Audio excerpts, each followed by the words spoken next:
Welcome back, everybody. This is Morning Jim Poetry for the 22nd of July. And we're going to have another weekend poetry reading session.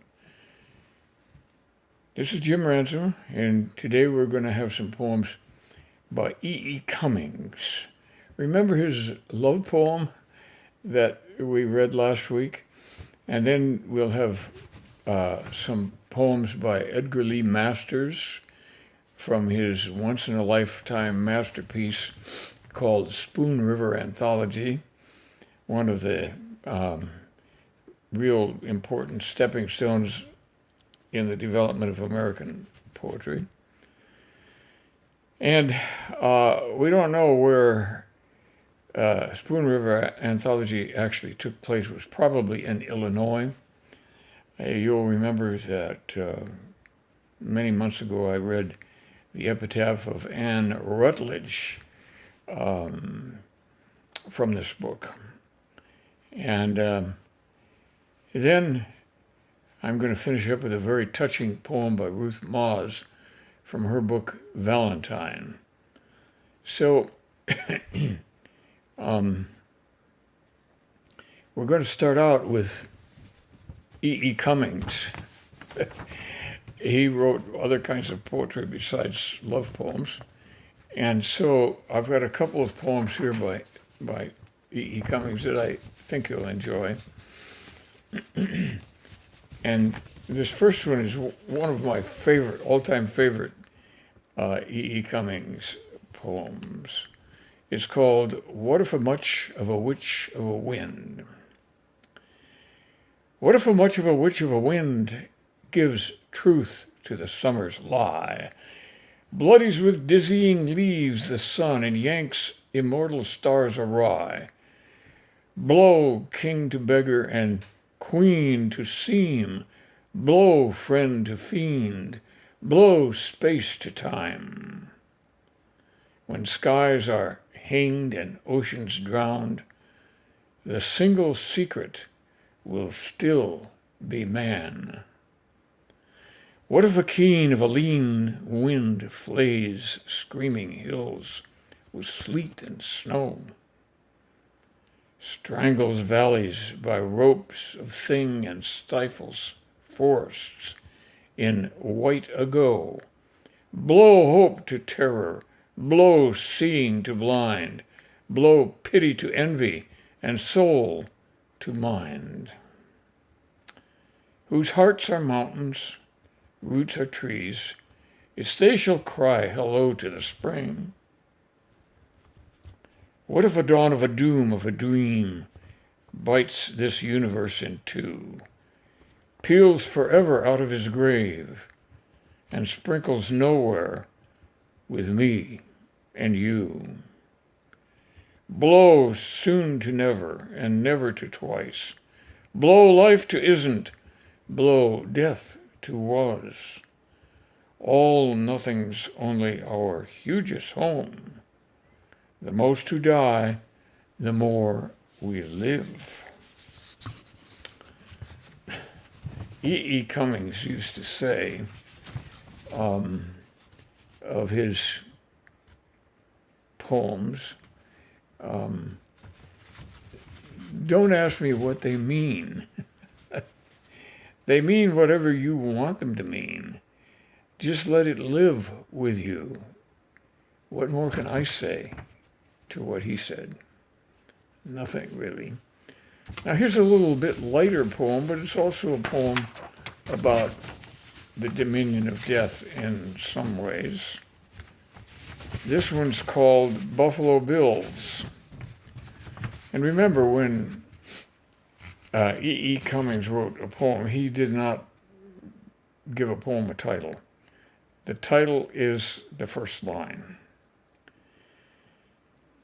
Buffalo Bills, defunct, who used to ride a water-smooth silver stallion and break 1, 2, 3, 4, 5 pigeons, just like that.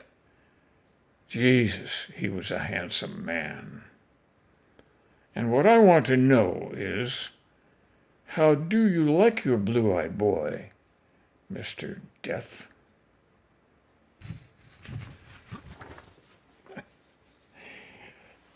E. E. Cummings never fails to surprise, shock, and maybe startle you. And that's a poem that certainly tries to do all of those things at once, I would say. Now we'll turn to Spoon River Anthology for our next poem. And this is my copy of the book. It's probably out of print now. This particular book I bought when I was still in college, and I don't know what I paid for it.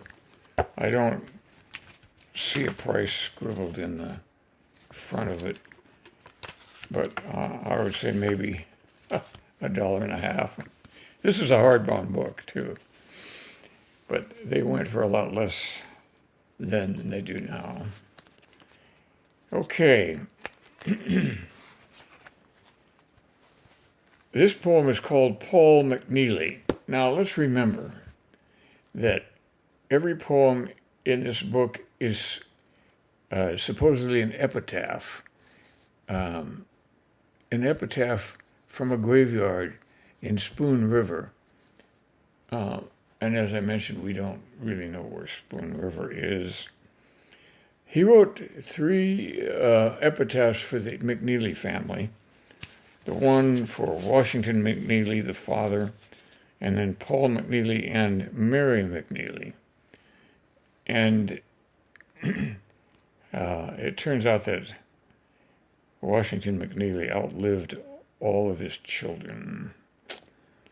And that was very sad because none of them came to a good end. But that was Edgar Lee Masters' modus operandi.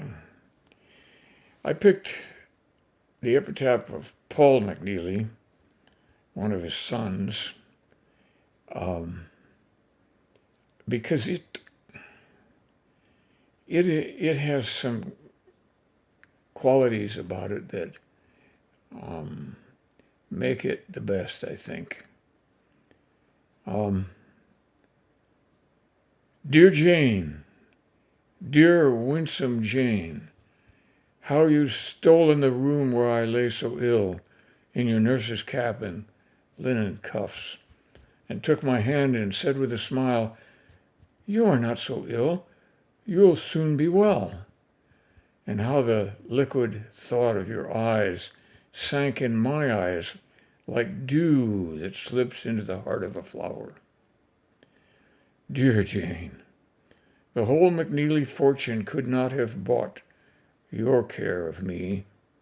By day and night and day, nor paid for your smile, nor the warmth of your soul, and your little hands laid on my brow. Jane, till the flame of life went out, in the dark above the disk of night, I longed and hoped to be well again, to pillow my head on your little breasts and hold you fast in a clasp of love. Did my father provide for you when he died, Jane? Dear Jane. Think about that for a moment. This is an epitaph, but it's really a love poem, isn't it? And we have to be very, very aware that Jane was a saint and she gave such good care to Paul McNeely.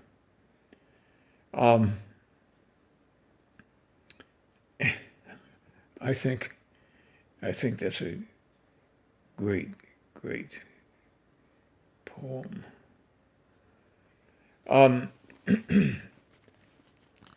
Let me read you the poem Mary McNeely. Or no, I think I'll go back because I think most of my audience today is not the same as it was when I read Anne Rutledge many years ago. Anne Rutledge, of course, as most of you know, if you've done some reading of American history, was Abraham Lincoln's first love, and she died young. So here's Edgar Lee Masters' version of Anne Rutledge. Out of me, unworthy and unknown, the vibrations of deathless music, with malice toward none, with charity for all. Out of me, the forgiveness of millions toward millions, and the beneficent face of a nation, shining with justice and truth. I am Anne Rutledge, who sleep beneath these weeds, beloved in life of Abraham Lincoln, wedded to him, not through union, but through separation, bloomed forever, O Republic, from the dust of my bosom. I think that's one of Edgar Lee Masters' best poems. And he could be emotional. And when I'm reading, I always try to bring out the emotion that I think was in the heart and the mind of the writer. So that's the other poem by Edgar Lee Masters that I've always liked. Now let's take a little excursion into much more modern poetry. This is the poetry of Ruth Moss. And I think you'll see that it has many, many things in common with Edgar Lee Masters. This poem is called Preservative. I have buried my dead in Topeka, the formaldehyde for my memories. Of itself, Topeka is a medium falling out of favor, but I still employ it to grasp at a painfully artful resemblance of what was once lovely. My friends, Babs, Buster Kitten, Sylvia, Peaches, Jeff, King, Carambas, Clipper, Gunther, Weasel, Sister, Amber, Kitty Boots, Jose, Adolf, Bismarck, Georgie, Bubba, Black Mimi, Little Pooh, Alice and Harry, Lovey and Dovey, Thumper and Flopsy, Tippy, Walter Pigeon, Jake, Velvet, all those relatives, mostly dry and already dusty themselves, when they return to the dust, courtesy of time in Topeka. My father with his great faith, my brother injured and sad, and soon my mother, oblivious to all but the next dose of morphine. I mark time since she has stopped eating and drinking. The hospice nurse avoids my gaze and tells of a client who lived on for 38 days at this stage. How is this possible? Then I remember that we all live on in some fashion. We are asleep, asserts the nursing home.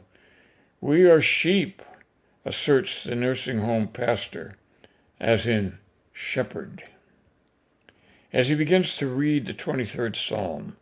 But I, unwilling to be lumped with the simpletons, interrupt with my howl that some of us are more sheep-like than others.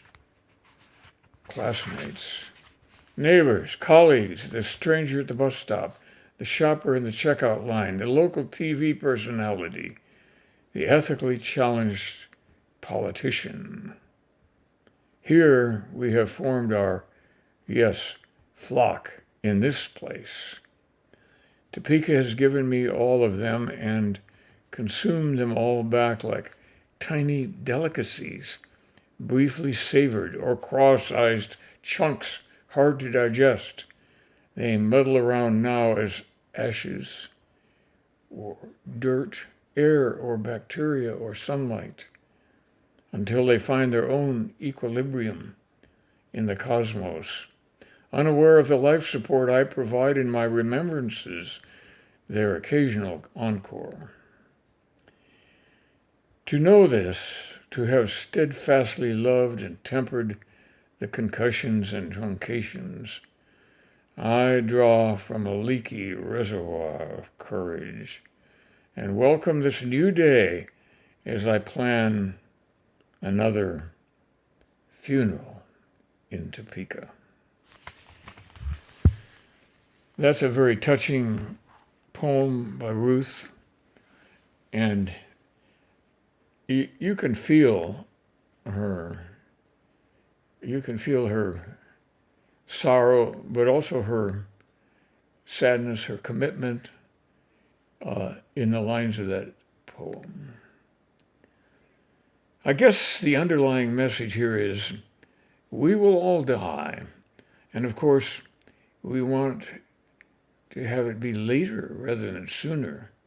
We have little control, but it is entertaining to consider the ironies of life, and one of those is death.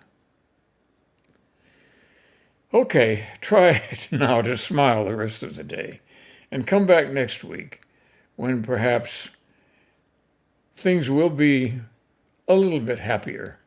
Bye now.